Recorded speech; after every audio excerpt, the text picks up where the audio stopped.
Tanah adalah nadi hidup orang asli. Mereka adalah pelindung tanah dan alam sekitar.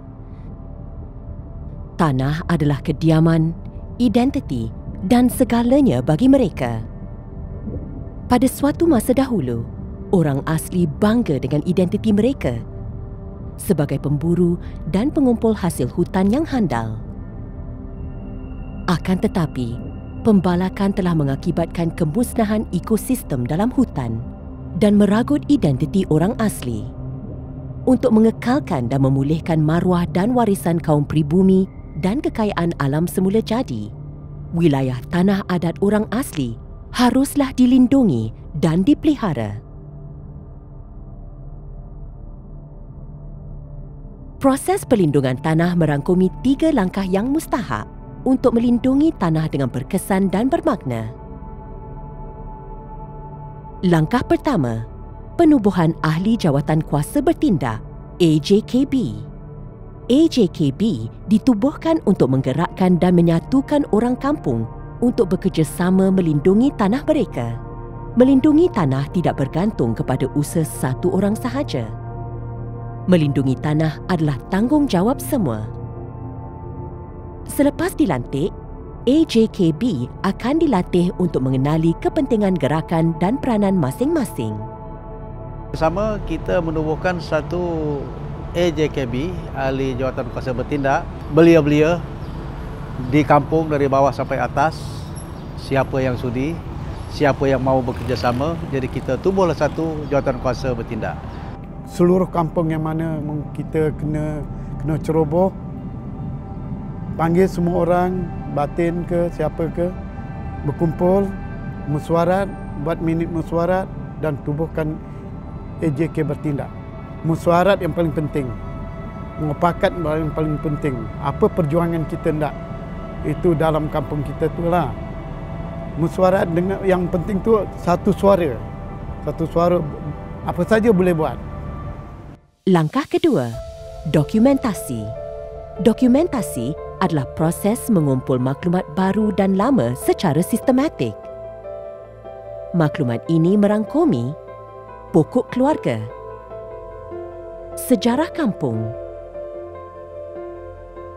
pantang larang, adat dan juga peta komuniti.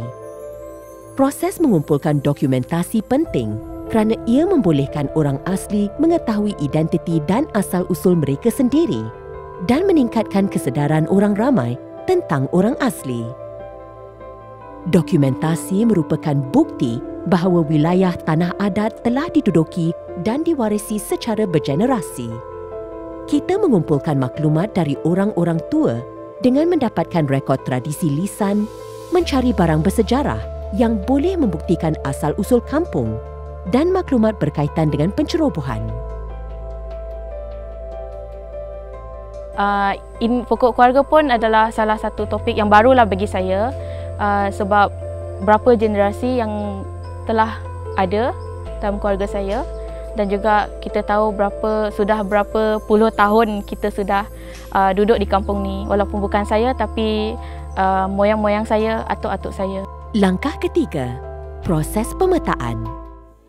Pemetaan adalah proses mengumpul data mengenai kawasan tanah kampung untuk menghasilkan peta. Peta seharusnya dihasilkan oleh orang kampung sendiri, kerana kitalah yang mengenal tanah kita dengan paling baik. Orang kampung perlu memastikan ketepatan lokasi, keluasan, asal-usul, sejarah dan maklumat wilayah tanah adat orang kampung sendiri.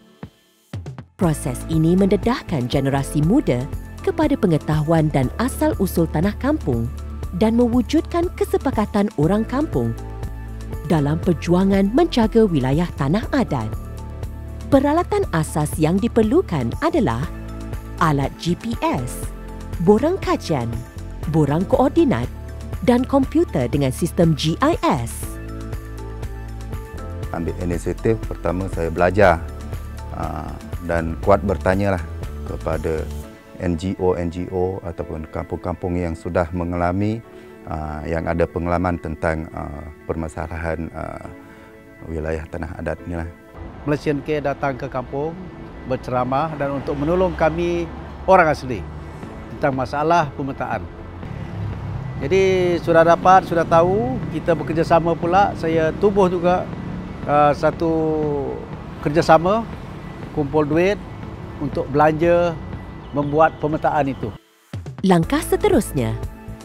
Selepas menjalankan 3 langkah tersebut, apakah langkah seterusnya? Pertama, sudahkah kampung menghantar surat permohonan warta tanah kepada pihak kerajaan? Kedua, sekiranya terdapat pencerobohan, sudahkah kampung membuat laporan polis? Sudahkah kampung menghantar surat bantahan pencerobohan kepada pihak-pihak yang berkenaan?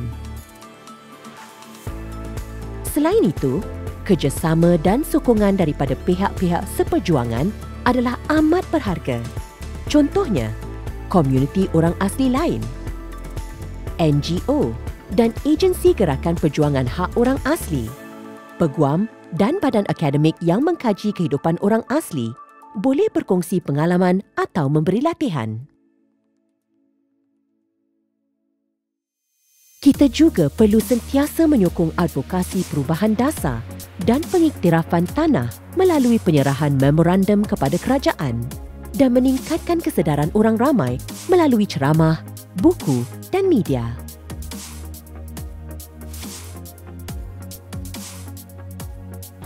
Situ ada kampung, ada kubur.